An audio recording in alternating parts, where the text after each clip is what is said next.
Hi, I'm Johnny. And I'm Austin. And this is ACK Sports. Wow, we nailed that one. That one was way better. That was a great one. Hi, Bristol. Say hey, Johnny. Hey, Johnny. No. Sports. First things first, I want to get some Jumbo Shrimp news out of the way. We lost Brett Graves, promoted him to the New Orleans Baby Cakes. All right. And we got back from the New Orleans Baby Cakes Jeff Kinley, left-handed pitcher. All right. So relief for relief. Yeah, so I thought they were just probably trying stuff out. But the day he came back, he pitched. And the first pitch, his very first pitch back on the mound, and this guy cracks a homer into left field. Ooh. Immediately. And after that, he walked the next three batters. Dang. He was afraid to keep it in the zone. Happens. Shake stick the long ball. Next thing in news, Stone Garrett caught another homer.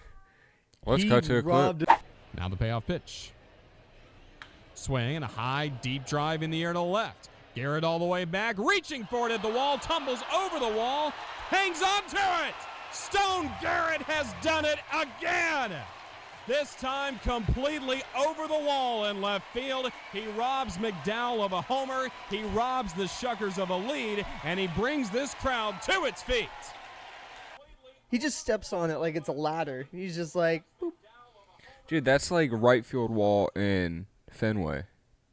Like right field wall in Fenway is like a little bit shorter than that, but yeah, kind of same thing if they go over the wall, like Torrey Hunter in 2013. They counted playoffs. it, didn't it? Yeah, they counted that, but he didn't catch it. That was a home run grand slam by David Ortiz. Oh, yeah. Let's cut to a clip. Bases loaded. 2 out. Hard hit into right. Back at the wall. Tie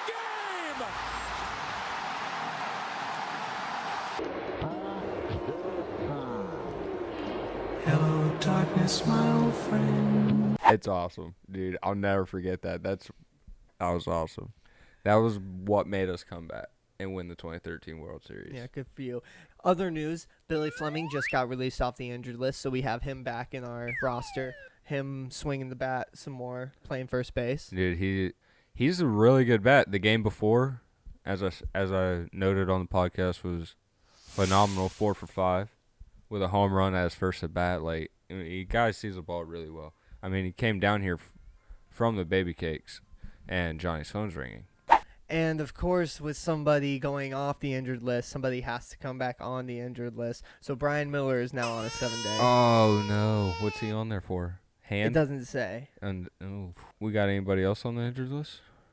Well, actually, coming into this series we just had with Biloxi Shuckers, Justin Twine was just in time coming off the injured list for this series, and he gave us a few RBIs.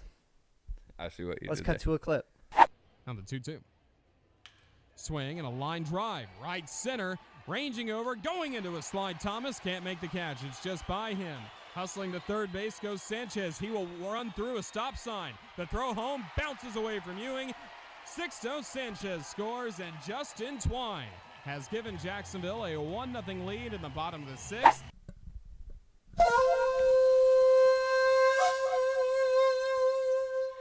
Yeah, so let's go back into the Biloxi news. Second time they lost the series this second half of the season. They had a doubleheader, Thursday night? Yes, they did. They lost the first game 3-1, and then they won the second game 3-1. Nice. Oh, a fun fact about that series. Fun fact, everybody. Let's cut to a clip. Their shortstop, his name's Patrick Leonard, he smacked a 3-1 home run. And the only reason that I'm okay with it is this guy's a Duval native. Are you down with Duval?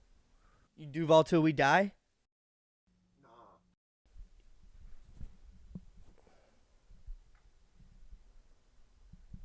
So they faced Biloxi. They got the Pensacola Blue Wahoos up next, and that's a 5-game series at home here. I'm not worried. Ooh, Johnny not worried. So I'm not worried. taking the series 4-1. Whoa. I'm going to call 3-2.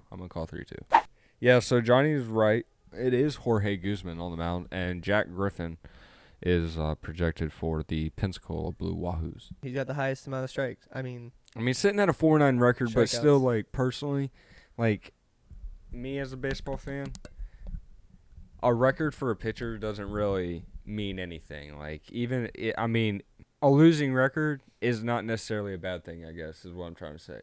For a pitcher, like, for me looking at it. Like, just because you're 4-9, how many no decisions are in between there? He might have, like, 20 games that are, like, no decisions. So, in that case, it's like... Can't really blame him. Exactly. Jacob deGrom, for example, like, what, last year? 2 years ago? Dude, had an ERA under 2, but had, like, what, 10 losses? Dude, he had, like, under 10 wins. And he had, like... easily the best ERA in baseball, and he wasn't being talked about because there were other pitchers up there that had like 15, 16 wins already.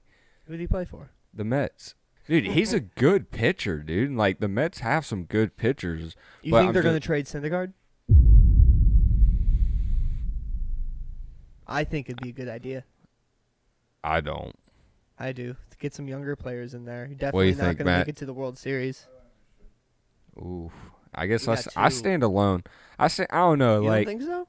No, because I don't know. Like, look, where I'm at is like, okay, like, look, when they brought in guys like Jacob deGrom, Noah Syndergaard, Zach Wheeler, Steven Matz, who was their fifth guy? Matt Harvey. And Matt Harvey was like their franchise guy. Yep. And then Matt Harvey kind of fell off the radar. Cespedes became their main guy. Cespedes went off. Jay Bruce went off. Like, they're switching. And, dude, like, you got to just buckle down on somebody. And who other to buckle down on than somebody that's young and a pitcher. And, like, look. You think he's going to lead the team on? Well, yeah, Alonso's but see, perfect. that's okay. But look, like, okay, but that's 2 positions out of 9. You know, like, okay, yeah, you could get younger guys, but then where I'm at is, like, what if the other team lucks out? Like, what if the team that gets Syndergaard gets the Syndergaard that brings, like, 3 or 4 rings? And then the guys that you get end up being on a new team in, like, 4 years, and you're still trying to make playoffs. Like, I just think, like, enough with trying to shuffle around and just constantly try to keep everybody fresh. Like, because I think a good World Series team is a mixture of both. You need a good mixture of veterans, and you need a good mixture of young, but you don't want too much of either. You get too many veterans, everybody gets hot-headed. Everybody gets ego. Everybody's ego gets high. You kind of can run into the same problem when everybody gets young. I'm better position player than you, you know? Like, but, and then money. Money is always a backstory, too. And then that's always a deciding factor, you know? And then, honestly, not just baseball, but across most sports, that seems to be the defining factor on why players leave teams more than teams wanting to get rid of players. Oh, dude, ever since Philly played at the Nat Stadium, and everybody, when Bryce Harper came out, just started booing like crazy, holding up signs, yelling at him, cussing at him. Like, are you kidding me? This guy made your team relevant, and you're going to treat him like that? That was my favorite bat flip of all time when he homered at his last at-bat. And here comes Bryce Harper.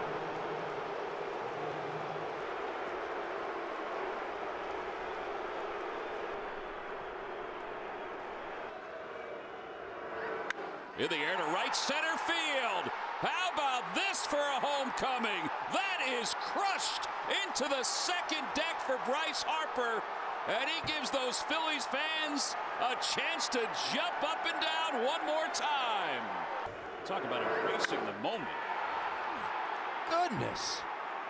That was, honestly, I'm right there with you. I'm kind of the same way. And seeing, like, that's where I'm at, like. That was amazing. Where people, like, look, this person played here for, like, 6, 7 years. Like, Bryce Harper played there, what? He played there for a while. I'm not sure how long. Enough to put him back on the chart. But yeah, I mean, dude, this guy, like, pretty much, like, made people want to come watch him. made people want to come watch the Nationals wherever they were at, because they knew if this guy hit a home run, this guy was going to hit it far. And so they wanted to see that. And, yeah, and to see him go, I mean, truthfully, just like most, as I just said, is money the deciding factor. And Are you kidding me? For $300 million, I'd go to Philly. So final thoughts. Okay. If the Jumbo Shrimp make it to the playoffs, if and when they do, how far do they go, and who do you think beats them, and why?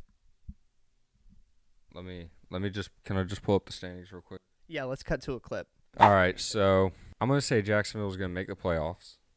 Okay. Because currently where they sit second, so they would get the second half win because Biloxi won the first half.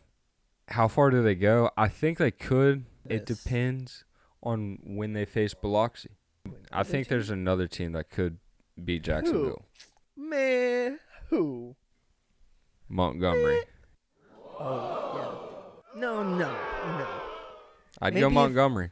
The first, you remember they only faced them, right after the All-Star break, right before they faced Chattanooga, I believe it was. It was their first series? Yeah, and they won it 3-2.